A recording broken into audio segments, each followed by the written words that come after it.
Avant-dernier module de ce cours consacré au chemin de la puissance des États-Unis. Cette fois-ci, c'est la troisième partie du cours, le grand 3, l'apogée des années 90 et le relatif déclin de la puissance états-unienne. On va voir dans ce module numéro 3 le grand A, qui évoque l'hyperpuissance états-unienne dans les années 90, c'est-à-dire évidemment après la chute de l'URSS. Je vous renvoie à votre manuel, à la carte de référence qui se trouve à la page 214-215, qui apparaît ici, et on va tout de suite commencer le grand A. Bien, donc le grand A, l'hyperpuissance des États-Unis dans les années 90, est divisé en deux sous-parties. Une première sous-partie qui est consacrée à la domination économique et culturelle, et une deuxième sous-partie qui évoque le leadership géopolitique. Alors, ces deux sous-parties peuvent paraître déséquilibrées.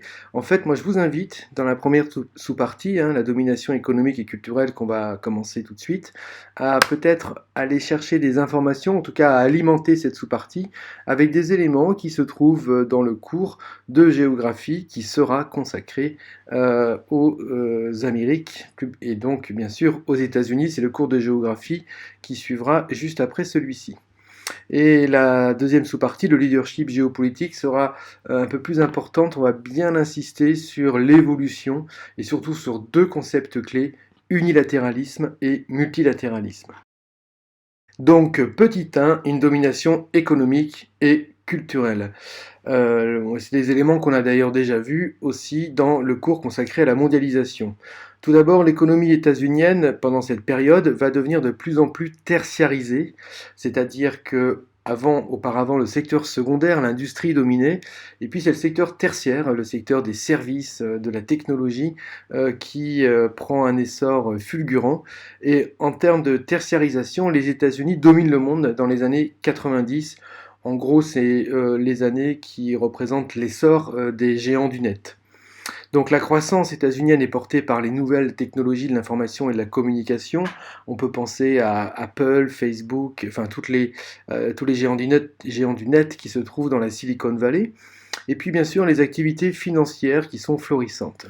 Le principal adversaire, ou concurrent plutôt, des États-Unis, le Japon, entre en récession pendant cette période. La crise asiatique va particulièrement toucher le Japon. Et donc les États-Unis représentent le fer de lance de l'économie mondiale. Un point important pour le développement de la tertiarisation de l'économie états-unienne, c'est que la part des entreprises américaines dans la recherche et le développement représente un tiers des dépenses mondiales. Là, il ne faut pas hésiter, comme je l'ai dit tout à l'heure, à mobiliser l'exemple de la Silicon Valley. D'un point de vue financier, la confiance dans le dollar est toujours bonne au début des années 90 et la bonne santé des places boursières états-uniennes vont favoriser la capitalisation, la financiarisation de l'économie mondiale et donc la puissance des États-Unis. Cette bonne santé financière favorise le recours au crédit, c'est-à-dire pour les entreprises, le recours au crédit qui leur permettent à ces entreprises d'investir mais également pour les ménages de soutenir la consommation. C'est la grande époque de la McDonaldisation, donc c'est un néologisme pour désigner le fait que la culture américaine domine le monde, que la mondialisation ressemble à une américanisation de la planète. Et là, il faut mettre en avant, ça c'est très important, la notion de soft power, donc cette capacité de séduction du modèle culturel qui est en plein essor au début des années 90. Alors, ce soft power, à quoi on peut le mesurer? On le mesure tout d'abord à la capacité d'attractivité d'étudiants. Plus de 3 millions d'immigrants arrivent aux États-Unis chaque année. Alors, il n'y a pas que des étudiants, mais c'est le brain drain qui est particulièrement dirigé vers les États-Unis. Bien sûr, on peut parler de l'attractivité de la langue anglaise. Alors, ce n'est pas spécifique aux États-Unis, mais la majorité des sites internet au début des années 90 sont des sites hébergés aux États-Unis. Les innovations technologiques que vous connaissez tous débutent à ce moment-là, que ce soit le premier smartphone, l'iPhone d'Apple, et un peu plus tard l'iPad, donc les tablettes qui sont développées par la firme Apple. Ces deux objets de la mondialisation sont assez emblématiques de la réussite technologiques, des prouesses technologiques des États-Unis. Et puis enfin, tous les produits culturels qui émergent au début des années 90. Donc là, bien sûr, vous pouvez citer des séries américaines. La plateforme Netflix n'est pas encore en place, mais vous pouvez très bien mobiliser des films hollywoodiens ou des séries des années 90 qui émergent à ce moment-là. Donc on peut affirmer que d'un point de vue économique et culturel, les États-Unis forment bien une hyperpuissance. Le monde s'est totalement américanisé, le modèle communiste s'est effondré. C'est comme si il n'y avait plus qu'un seul modèle, le modèle capitaliste, qui est dirigé par les États-Unis. Reste à savoir comment, d'un point de vue géopolitique, les États-Unis vont affirmer leur puissance. C'est l'objet du petit 2. Alors, au début des années 90, évidemment, la puissance des États-Unis, la puissance militaire et géopolitique est à son apogée. L'effondrement de l'URSS marque de façon éclatante la victoire des États-Unis, victoire de façon pacifique, puisque l'URSS a implosé, donc a explosé de l'intérieur, a implosé, et face à son adversaire, bien, les États-Unis vont alors affirmer la domination du modèle capitaliste. D'ailleurs, un chercheur, un politologue, vous pouvez le citer, un Francis Fukuyama, avait déjà en 1989 annoncé la fin de l'histoire. Alors c'est une expression qu'il utilise et qui est sujette à débat, hein.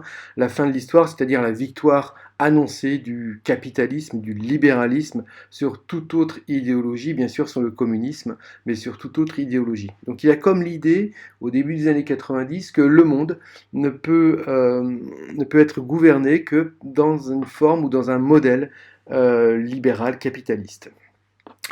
Les interventions des États-Unis au début des années 90 vont toutes se faire au nom du droit. Elles se font dans le cadre de l'ONU ou par le biais de l'OTAN.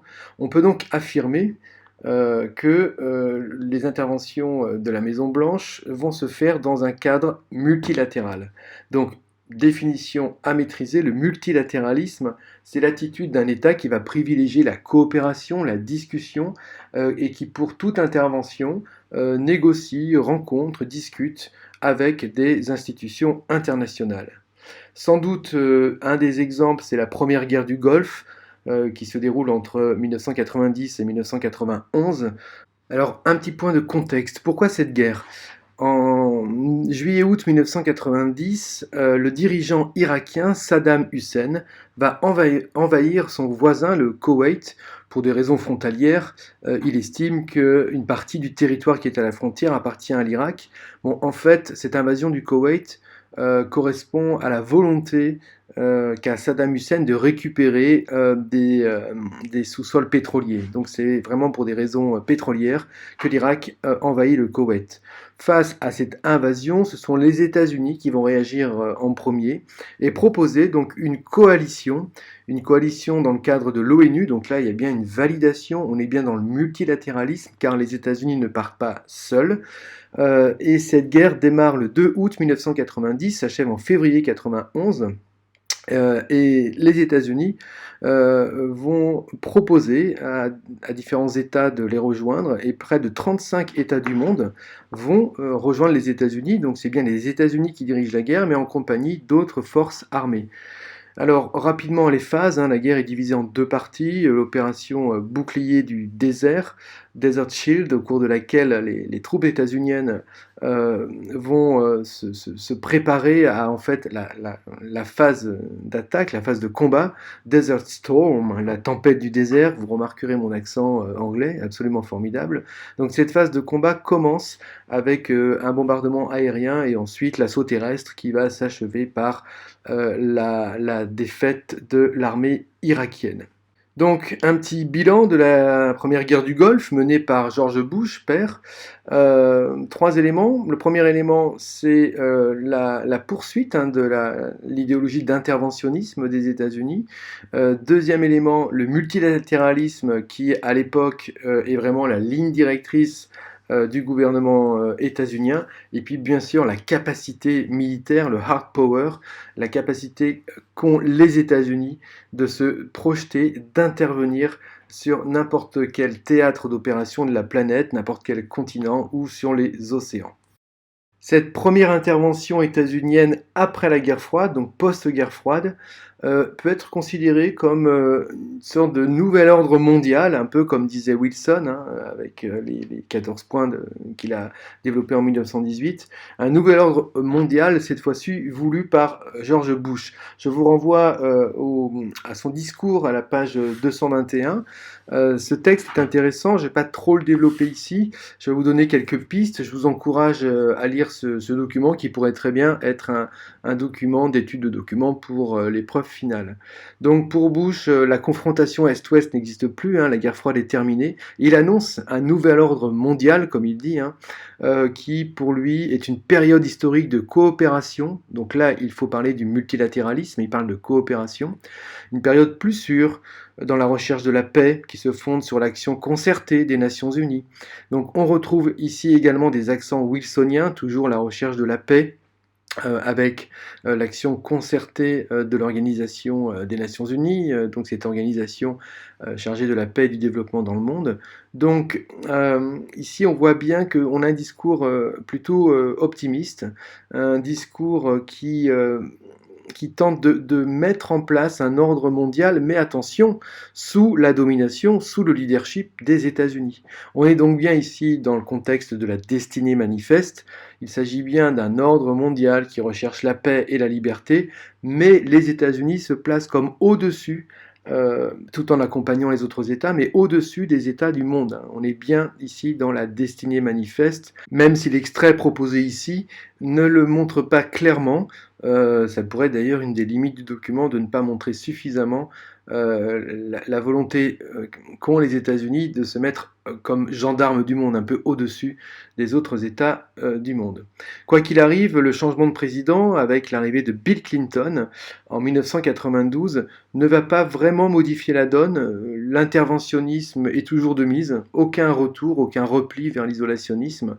Et le discours qui se trouve d'ailleurs dans le livre, le document 1, page 209, le discours de Bill Clinton, qui est, je le rappelle, est démocrate, hein, alors que Bush était républicain. Je vous encourage d'ailleurs à aller regarder les petites bibliographies qui se trouvent à la fin du manuel. Donc on revient sur ce document 1, page 209. Document qui est un discours d'investiture, le premier discours d'investiture. Alors là, j'insiste juste sur la nature du document. Un discours d'investiture, c'est un discours qui est prononcé au moment de l'investiture, cela va de soi, du nouveau président. Les présidents aux États-Unis sont élus en novembre et en fait vont prêter serment sur la Constitution en janvier, donc ils font à ce moment-là un discours qu'on appelle le discours d'investiture. Donc si dans un document vous trouvez discours d'investiture, c'est le discours que prononce le président au moment où il prête serment sur la Constitution, et en gros il va développer le programme qu'il va suivre. Donc on est en 1993, Clinton a été élu en novembre 1992. Et dans son discours, ce qui est intéressant, on peut le séparer en deux parties, hein. Donc d'abord, il fait un constat dans le premier paragraphe, avec le rappel de l'ombre de la guerre froide. Et puis, hein, on voit que la différence avec Bush, c'est que autant Bush était plutôt positif, là on voit quand même les nuances qui montrent que en 1993, malgré la fin de la guerre froide, les premières crises se développent, hein, des crises économiques. Dans une prospérité sans rival, nous héritons d'une économie qui est toujours la plus puissante du monde, dit Clinton, pardon, mais qui est affaiblie par les faillites, stagnation des salaires, montée des inégalités, etc. Donc il y a quand même une certaine limite que voit ou que prononce en tout cas Clinton, qu'exprime Clinton dans ce discours. Et donc, dans le deuxième paragraphe, il propose son programme, ses solutions. Et on peut voir cette phrase un peu étrange: pour régénérer l'Amérique, nous devons faire face aux défis extérieurs comme aux défis intérieurs. Donc il semble distinguer deux défis, mais en fait la phrase suivante les rassemble. Il n'y a plus de distinction entre l'intérieur et l'extérieur. Alors en fait, ce n'est pas une contradiction, mais ici on a tout le poids de la mondialisation qui s'affirme, qui se développe, qui se précise. D'ailleurs Clinton dit l'économie mondiale. C'est donc la mondialisation qu'il faut ici mobiliser, l'économie mondiale, l'environnement mondial, les crises sanitaires, etc. Donc c'est pour ça qu'il exprime l'idée que le monde est plus libre mais beaucoup moins stable. On peut donc analyser cette partie du discours en mettant en avant les effets de la mondialisation. Dans la suite de ce discours d'investiture, on retrouve cette phrase qu'il faut expliquer. C'est clair, dit Clinton, l'Amérique doit continuer à diriger ce monde que nous avons tant contribué à bâtir. Donc là, double référence. Pour la première, je pense que vous l'avez en tête. L'Amérique doit continuer à diriger ce monde, c'est bien sûr la destinée manifeste, que nous avons tant contribué à bâtir. Alors qu'est-ce qui se cache derrière ce tant contribué à bâtir? On peut y placer les 14 points Wilson, on peut placer les interventions états-uniennes en 1917 et à partir de 1941, donc dans la Première et la Seconde Guerre mondiale, et puis bien sûr la victoire de la guerre froide. Voilà, donc ça, il faudrait pouvoir le sortir le jour de l'épreuve si vous tombez sur ce texte. Et puis à la fin, il dit, nous devons intervenir par la diplomatie pacifique, tant que c'est possible, par la force si nécessaire. Donc là, il fait à la fois référence à l'aspect coercitif de la puissance, donc le hard power, l'intervention militaire, mais également l'idée que le multilatéralisme peut être, par la diplomatie, une solution pour résoudre les problèmes internationaux. Quoi qu'il en soit, en tout cas dans ce discours de Clinton, il faut bien faire émerger le fait qu'on est dans un discours toujours interventionniste. Clinton, je sors du texte là, Clinton va ensuite développer une sorte, pas une théorie, mais en tout cas une sorte de doctrine, un peu comme l'avait fait Reagan. Alors évidemment, on n'est plus du tout dans le containment, dans le rollback. Clinton lui, va développer la théorie de l'enlargement, qui consiste à promouvoir dans un monde qui est dominé par la mondialisation et par le capitalisme, à la fois la démocratie et le respect des droits de l'homme. Concrètement, cette théorie de l'enlargement, qu'est-ce que ça signifie? Que l'économie et la géopolitique doivent être étroitement mêlées. Pour Clinton, la diplomatie va servir la puissance économique. Alors autant parfois ces deux éléments étaient séparés, l'idée de Clinton c'est de rassembler la diplomatie, donc l'aspect géopolitique, avec l'aspect géoéconomique. Pour cela, Clinton va donc tout d'abord dans un premier temps multiplier les accords de libre-échange, dont la naissance de l'ALENA, l'accord de libre-échange nord-américain, hein, dont Trump a modifié le nom récemment. L'ALENA, l'accord est signé en 1994 et l'ALENA naît en 1995. Trump a récemment renégocié ces accords qui ont donné lieu à des accords Canada, États-Unis, Mexique, ACEUM. Donc dans vos cartes ou dans vos copies, vous pouvez laisser l'ALENA, ça n'est pas très grave, mais il vaut mieux remplacer par ACEUM, qui est le nouveau nom donné à ces accords. Deuxième aspect, donc après cet accord de libre-échange nord-américain qui concerne vraiment le continent américain et qui vise, c'est un accord de libre-échange donc qui vise à développer le marché et la puissance économique des États-Unis. Deuxième aspect de la politique ou de la doctrine d'enlargement, c'est un aspect plutôt militaire. Clinton propose d'intégrer à l'OTAN les anciens pays communistes, dont la Pologne, la République tchèque et la Hongrie, qui intègrent donc l'OTAN, qui, je rappelle, hein, l'OTAN était quand même une organisation militaire qui visait à lutter contre le communisme. Ces anciens pays communistes intègrent l'OTAN. Ils intègrent l'OTAN en 1999, soit bien avant 2004, leur entrée dans l'Union européenne. Donc là, c'est un signe de puissance, d'attractivité des États-Unis.